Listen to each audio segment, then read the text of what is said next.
So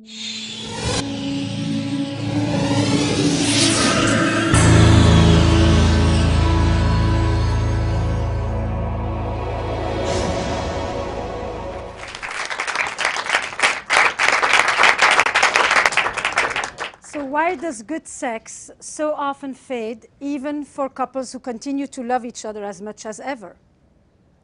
And why does good intimacy not guarantee good sex, contrary to popular belief? Or the next question would be, can we want what we already have? That's the million-dollar question, right? And why is the forbidden so erotic? What is it about transgression that makes desire so potent? And why does sex make babies and babies spell erotic disaster in couples? It's kind of the fatal erotic blow, isn't it? And when you love, how does it feel? And when you desire, how is it different? These are some of the questions that are at the center of my exploration on the nature of erotic desire and its concomitant dilemmas in modern love.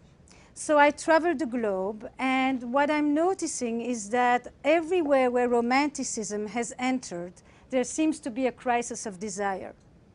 A crisis of desire as in owning the wanting. Desire as an expression of our individuality, of our free choice, of our preferences, of our identity. Desire that has become a central concept as part of modern love and individualistic societies. You know, this is the first time in the history of humankind where we are trying to experience sexuality in the long term, not because we want 14 children for which we need to have even more because many of them won't make it, and not because it is exclusively a woman's marital duty. This is the first time that we want sex over time about pleasure and connection that is rooted in desire. So what sustains desire and why is it so difficult? And at the heart of sustaining desire in a committed relationship, I think, is the reconciliation of two fundamental human needs. On the one hand, our need for security, for predictability, for safety, for dependability, for reliability, for permanence, all these anchoring, grounding experiences of our lives that we call home. But we also have an equally strong need, men and women, for adventure, for novelty, for mystery, for risk, for danger, for the unknown, for the unexpected, surprise, you get the gist, for journey, for travel. So reconciling our need for security and our need for adventure into one relationship, or what we today like to call a passionate marriage, used to be a contradiction in terms. Marriage was an economic institution in which you were given a partnership for life in terms of children and social status and succession and companionship. But now we want our partner to still give us all these things, but in addition, I want you to be my best friend and my trusted confidant and my passionate lover to boot, and we live twice as long.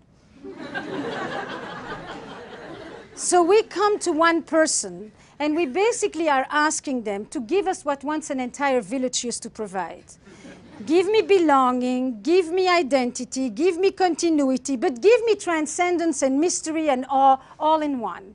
Give me comfort, give me edge, give me novelty, give me familiarity, give me predictability, give me surprise. And we think it's a given, and toys and lingerie are going to save us with that.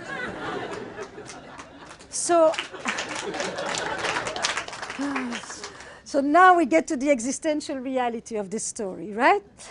Because I think in some way, and I'll come back to that, but the crisis of desire is often a crisis of the imagination. So why does good sex so often fade? What is the relationship between love and desire? How do they relate and how do they conflict? Because therein lies the mystery of eroticism.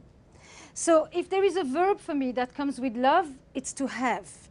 And if there is a verb that comes with desire, it is to want.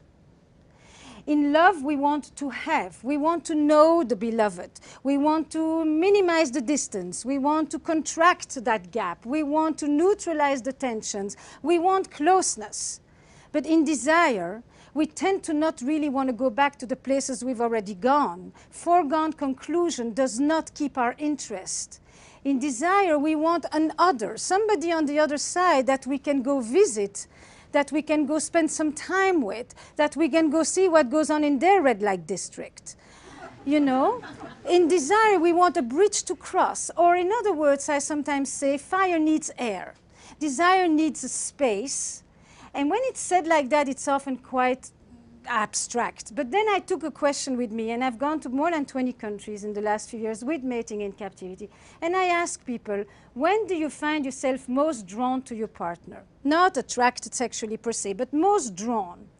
And across culture, across religion, and across gender, except for one, there are a few answers that just keep coming back.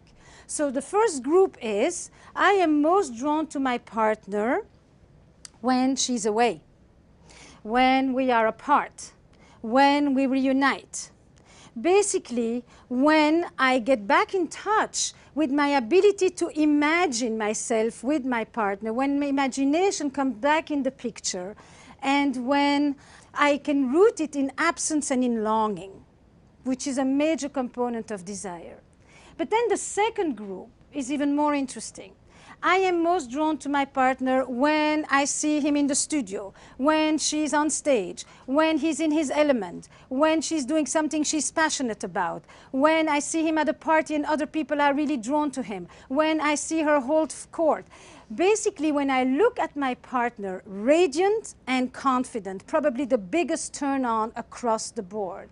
Radiant as in self-sustaining. I look at this person. By the way, in desire, people rarely talk about it when we are blended into 5 centimeters from each other. I don't know in inches how much that is. But it's also not when the other person is that far apart that you no longer see them.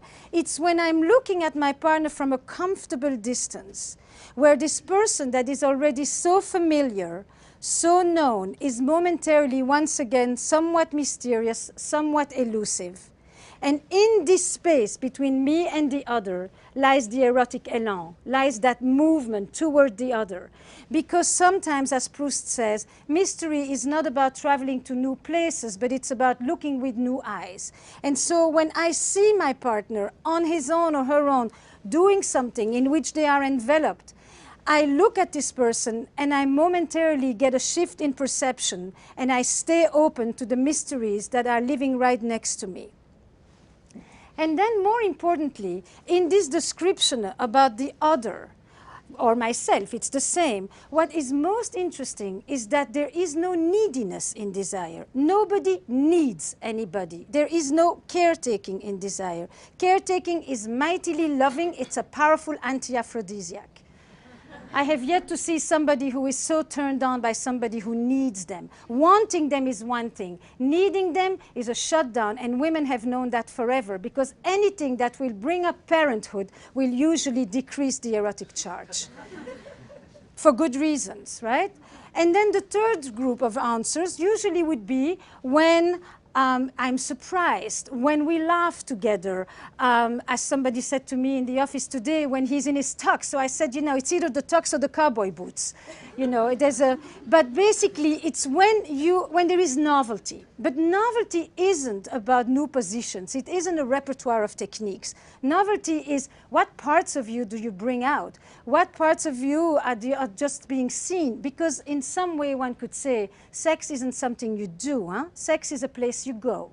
It's a space you enter, inside yourself and with another or others. So where do you go in sex? What parts of you do you connect to? What do you seek to express there? Is it a place for transcendence and spiritual union? Is it a place for naughtiness? And is it a place to be safely aggressive? Is it a place where you can finally surrender and not have to take responsibility for everything? Is it a place where you can express your infantile wishes? What comes out there? It's a language. It isn't just a behavior. And it's a poetic of that language that I'm interested in, which is why I began to explore this concept of erotic intelligence. You know, animals have sex. It's the pivot, it's biology, it's the natural instinct. We are the only ones who have an erotic life, which means that it's sexuality transformed by the human imagination. We are the only ones who can make love for hours, have a blissful time, multiple orgasms, and touch nobody, just because we can imagine it. We can hint at it, we don't even have to do it. We can experience that powerful thing called anticipation, which is a mortar to desire. The ability to imagine it as if it's happening, to experience it as if it's happening, while nothing is happening and everything is happening at the same time. So when I began to think about eroticism, I began to think about the poetics of sex.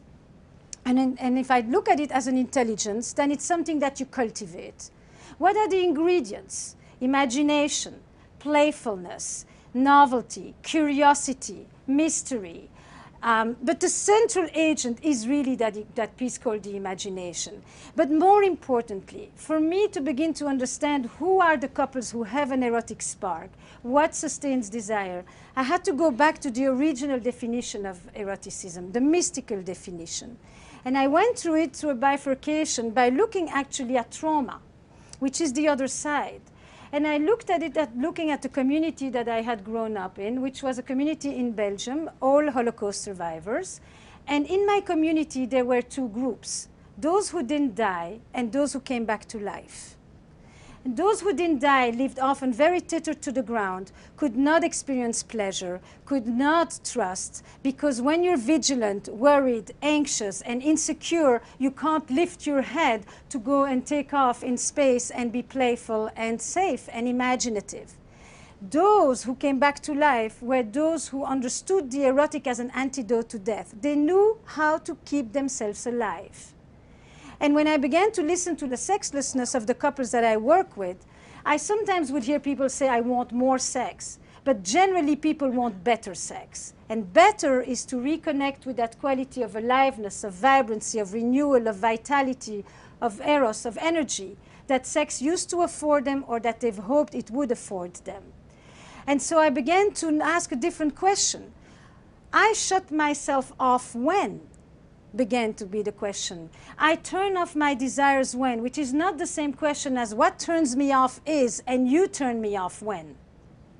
And people began to say, I turn myself off when I feel dead inside, when I don't like my body, when I feel old, when I haven't had time for myself, when I haven't had a chance to even check in with you, when I don't perform when at work, when I feel low self-esteem, when I don't have a sense of self-worth, when I don't feel like I have the right to want, to take, to receive pleasure. And then I began to ask the reverse question. I turn myself on when? Because most of the time people like to ask the question, you turn me on, what turns me on? And I'm out of the question. You know? Now, if you are dead inside, the other person can do a lot of things for Valentine. It won't make a dent. There is nobody at the reception desk. You know? So I turn myself on when? I turn my desires. I wake up when? You know? Now, in this paradox between love and desire, what seems to be so puzzling is that the very ingredients that nurture love, mutuality, reciprocity, protection, worry, responsibility for the other, are sometimes the very ingredients that stifle desire.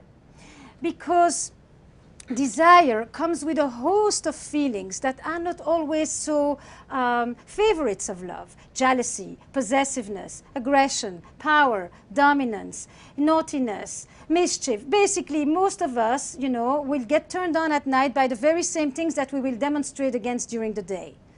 You know, the erotic mind is not very politically correct. If everybody was fantasizing on a bed of roses, we wouldn't be having such interesting talks about this.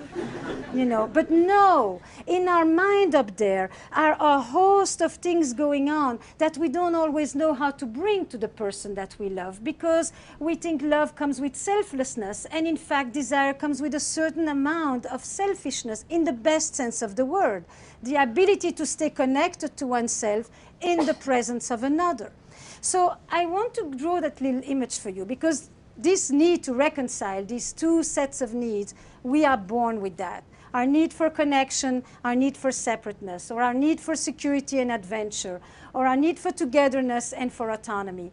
And if you think about the little kid who sits on your lap, and who is cozily nested here and very secure and comfortable. And at some point, all of us need to go out into the world to discover and to explore. That's the beginning of desire. That next exploratory needs curiosity, discovery. And then, at some point, they turn around and they look at you. And if you tell them, hey kiddo, the world's a great place, go for it, there's so much fun out there, then they can turn away and they can experience connection and separateness at the same time. They can go off in their imagination, off in their body, off in their playfulness, all the while knowing that there's somebody when they come back to. But if on this side there is somebody who says, I'm worried, I'm anxious, I'm depressed, my partner hasn't taken care of me in so long, what's so good out there? Don't we have everything you need together, you and I? Then there are a few little reactions that all of us can pretty much recognize. Some of us will come back, came back a long time ago.